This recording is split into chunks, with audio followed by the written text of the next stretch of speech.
21,25 meter is het PR van Jacco de Groot, de Hollandse kampioen.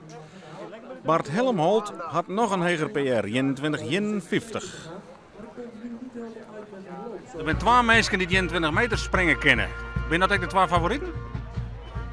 Nou, ik denk dat Jacco en ik altijd de favorieten zijn. Maar of wij alleen nog maar die 21 meter kunnen springen, weet ik niet. Sint-Theo zit er vorig jaar met de FK al dichtbij natuurlijk. En Isbrand is ook is aardig aan die kant op kwam van die. Dus ik denk dat er meer binnen die het kennen. Alleen er echt wat makkelijker dat ben Jacco en ik toch, ja. Het gaat gewoon goed dit jaar. En ik heb me weer wel verbeterd. En ik zit lekker in mijn vel vandaag. Dus ik voel me zeker een kans hebben.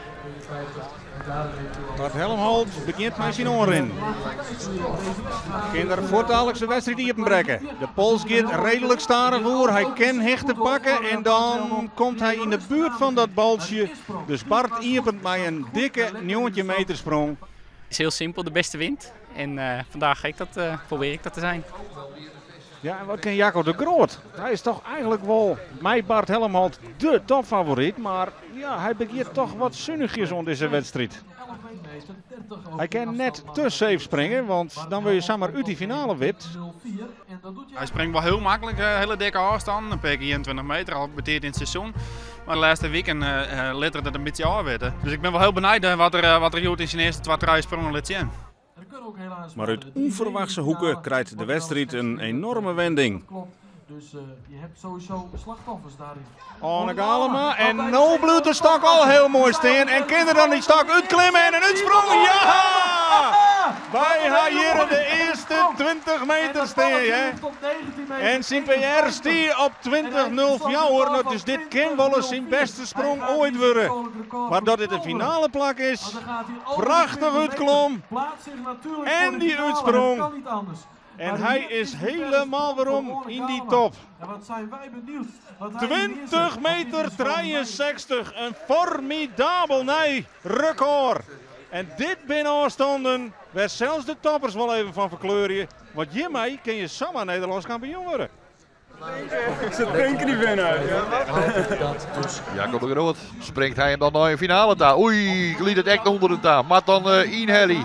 Ja, dan slag het dat net. En dat is dan een top 10. 4 keer kwam hij al over die 21 meter.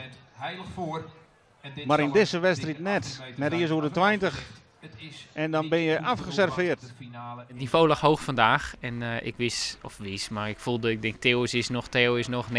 Nou, ik moet er nog overheen. En dat wil je dan ook dolgraag doen. Ja, als het niet lukt, dan is het gewoon balen. En je kan alleen jezelf de schuld geven dat je niet goed kan springen als het moet. Geen finale voor Jacco de Groot. Bart Helmholt met heel 4 voor de titel.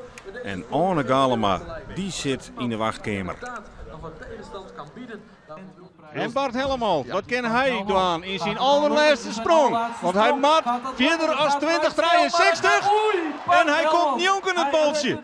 En dat zal wel eens heel verrassend wijzen kennen. Het weer nog steeds net de perfecte sprong. Hij gaat nog steeds vlug. Maar dan weet hij toch hem bij dat baltje te loeken. 20,56. Dat betekent een paar centimeter te kwart. Geen Nederlandse titel dit hier van Bart Helmholt en Anne Galema. Het is vaak ook zo dat er de cracker heen wipt. Maar ja, het krijgt net in de macht. Dus dat is mooi dat je zo uitpakken kan. Het is net hoor, er moet er genoeg aan mij nemen. En ik hier natuurlijk graag na zo'n seizoen afsluiten wil mijn titel. Maar aan de andere kant kan ik alleen maar heel positief wijzen over mijn seizoen en hoe de wedstrijd duurt. Ik heb gewoon goed sprongen. Je hoort slaan er iemand die beter weer. Hij had gewoon volle 40 missprongen. Dus dan ben je terecht kampioen. Nederlands kampioen senioren Anne Galema. Bij de 4e slag denk ik, ja, voor mijn vader wel goed.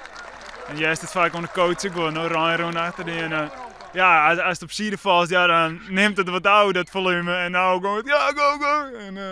En dan denk je, ja, terug in. En als hij uitsprong, als hij eruit zweeft, ja, dat is een schitterend moment, joh. Daar doe je het voor als vierloper.